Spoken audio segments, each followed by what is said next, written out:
Hello, कैसे हैं आप सभी। मैं उम्मीद करता हूं कि आप सब ठीक होंगे। आज की इस वीडियो में हम लोग मैट्रिक एग्ज़ाम की दृष्टिकोण से काफ़ी इम्पोर्टेंट क्वेश्चन है। ये कई बार पूछा भी गया है।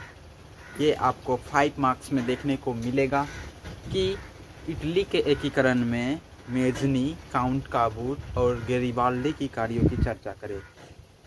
इसमें आपको, यदि हम इसको एक्सप्लेन करेंगे तो इसमें आपको बहुत सारे ऐसे ऑब्जेक्टिव भी देखने को मिलेगा जो कि एग्ज़ाम में देखने को मिलेगा। यदि आप इन्हें कवर कर लेते हैं, आपका ऑब्जेक्टिव भी हो जाएगा और क्या होगा, 2 मार्क्स भी कवर हो जाएगा। पहला है मेजनी। मेजनी एक साहित्यकार, लोकतांत्रिक विचारों का समर्थक एवं एक योग्य सेनापति था। वे इटली के तात्कालिक परिस्थितियों को समझते थे, अतः उन्होंने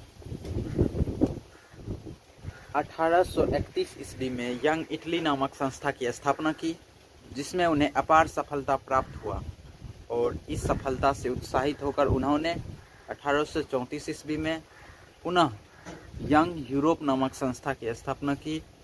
इस तरह इटली के एकीकरण में उनका योगदान काफ़ी महत्वपूर्ण रहा। इनमें आपको ऑब्जेक्टिव भी पूछा जा सकता है, जैसे कि यंग इटली नामक संस्था की स्थापना कब हुई, 1831 ईस्वी में। यंग यूरोप नामक संस्था की स्थापना कब हुई, 1834। ये ऑब्जेक्टिव में भी कई बार पूछा भी गया है और पूछ भी सकता है आपके आगामी बोर्ड एग्ज़ाम में, मैट्रिक में, तो आप ध्यान रखिएगा। इसके बाद काउंट काबूर। काउंट काबूर एक सफल कूटनीतिज्ञ व्यक्ति था।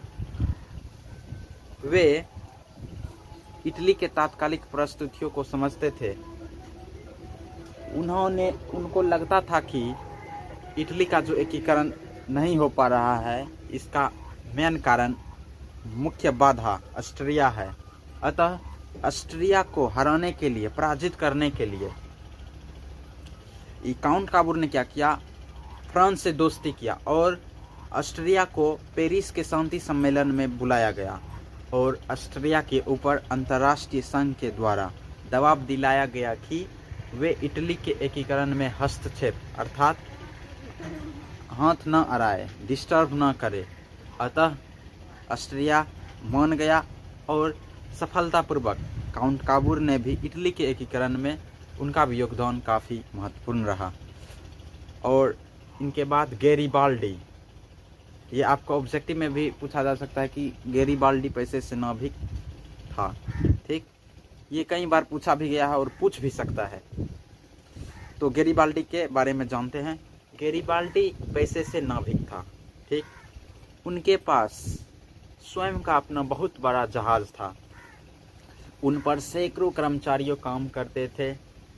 एक दिन गैरिबाल्डी जब जहाज चला रहे थे तो उनके मन में एकाएक अचानक राष्ट्रवाद की भावना जागृत हुई और वह अपना स्वयं का जहाज बेच दिया और उन पर जितने भी कर्मचारियों काम करते थे उनको अपने यहाँ सेना में बहाल कर लिए और उन सेना का नाम भी रख दिया लाल कुर्ती।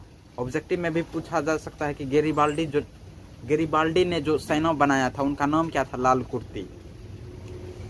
उन लाल कुर्ती सेनाओं की मदद से उन्होंने इटली के छोटे छोटे प्रांतों को, राज्यों को आपस में मिलाने का प्रयास किया। अतः हम कह सकते हैं कि इटली के एकीकरण में मेजनी, काउंट काबूर और गैरिबाल्डी का योगदान काफ़ी महत्वपूर्ण रहा। ये आपको बोर्ड एग्ज़ाम में 5 मार्क्स में देखने को मिल सकता है और आपको 2 मार्क्स में भी कई बार पूछा गया कि मेजनी के बारे में आप लिखे। 2 मार्क्स में पूछा गया है, मेजनी से आप क्या समझते हैं, उनके बारे में कुछ बताएं। और काउंट काबूर भी आपको पूछ सकता है, स्पेशल में भी 2 मार्क्स में पूछ सकता है। ठीक इसी प्रकार गैरिबाल्डी। तो यदि आप ये 5 मार्क्स कवर कर लेते हो, इसमें बहुत सारे ऑब्जेक्टिव भी आ जाता है। अवश्य इस वीडियो से आपको मार्क्स देखने को मिलेगा, अवश्य। ऑब्जेक्टिव चाहे हो वो या फिर 2 मार्क्स में हो या फिर 5 मार्क्स में हो, अवश्य इस वीडियो जो बना रहे हैं इसमें अवश्य इसमें से आपको देखने को मिलेगा। Thank you.